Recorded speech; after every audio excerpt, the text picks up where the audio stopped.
सी बात है।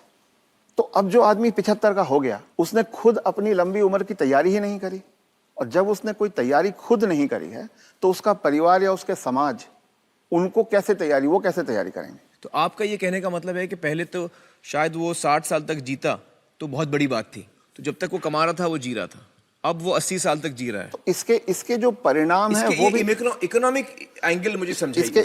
इसके इकोनॉमिक एंगल बहुत भयावह है। आज हिंदुस्तान में 60 साल की उम्र में आपने एक आदमी को रिटायर कर दिया। आदमी को अगर 80 साल तक जीना है तो 20 साल के लिए उसको अपना इंतजाम करना है। उसकी पत्नी 10 साल छोटी है तो 30 साल के लिए पत्नी के लिए इंतजाम करना है। औरतें आमतौर पे 5 से 7 साल ज्यादा जीती हैं, तो 35 साल के लिए उसे अपनी पत्नी के लिए फाइनेंशियल इंतजाम करना है और 20 साल के लिए खुद के लिए इंतजाम करना है। आज के इन्फ्लेशन में, आज की महंगाई में कितना भी पैसा आप एक जगह रख दीजिए, क्या वो 35 साल तक खींच सकता है? ये प्रैक्टिकल नहीं है। और जैसे जैसे उम्र बढ़ती जाती है उनके बच्चों की उम्र भी बढ़ रही है जी। जो आज 70-75 का होगा, बच्चे भी तो 50-55 के हो रहे होंगे। वो अपना बुढ़ापा देखेंगे, वो अपनी लड़की की शादी देखेंगे, वो अपने मकान की किस्त चुकाएंगे। तो जो पीढ़ियों के बीच की जो दूरियां हैं वो बढ़ती जाती हैं। ये इकोनॉमिक वजह से बढ़ रही है। इकोनॉमिक वजह से बढ़ रही हैं। तो अब वो जो कॉन्सेप्ट है कि 60 साल की उम्र में हम रिटायर हो जाएं, उससे बाहर निकलना होगा।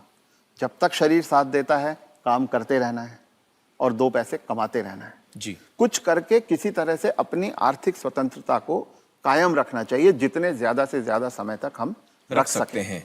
अपने आप को वोकल रखना भी बहुत ज्यादा जरूरी है।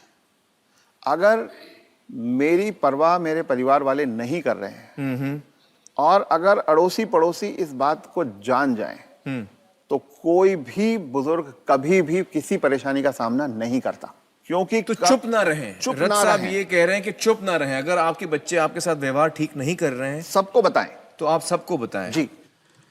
रथ साहब, बहुत सारे जो बुजुर्ग हैं हमारे समाज में, उन पे प्रेशर आता है बच्चों की तरफ से कि आपकी जो जायदाद है या जो घर है या जो प्रॉपर्टी है, जो कुछ भी आपके पास है, वो आप हमारे नाम कर दें। इस पे आप कुछ टिप्पणी देना चाहेंगे? पहला ये कि किसी भी हालत में आपके पास जो भी धन संपदा है, जो भी आपके पास आर्थिक साधन है, वो जब तक आप और आपकी पत्नी जीवित हैं किसी और के हाथ नहीं जाना चाहिए, कितना भी प्यार करते किसी हो। के नाम पे नहीं जाना किसी चाहिए। बच्चे, किसी बहू, किसी पोते, किसी के नाम पे ना जाए, कितना भी आप प्यार करते हो। क्योंकि जब तक अगली पीढ़ी को पिछली पीढ़ी का सामान कुछ मिलता नहीं है तब तक वो उनकी इज्जत करते रहते हैं। वो हाथ पांव भी दबाएंगे, वो अस्पताल भी ले जाएंगे, वो दवा दारू भी करेंगे। और वो ही माँ बाप सबसे ज्यादा सफर करते हैं जो अपने प्यार के कारण उमड़ते चले जाते हैं।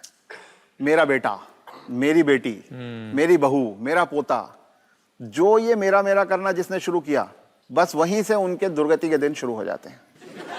इसलिए सबको ये ध्यान रखना चाहिए कि कुछ भी हो जाए, कोई प्रलोभन आए, कोई इमोशनल ब्लैकमेल हो, कुछ हो, उन्हें अपने पास अपनी चीज को रखना चाहिए। उन अपने बच्चों से शेयर करें तो अपनी मन की खुशी को शेयर करें, अपने पैसे को शेयर ना करें। जी।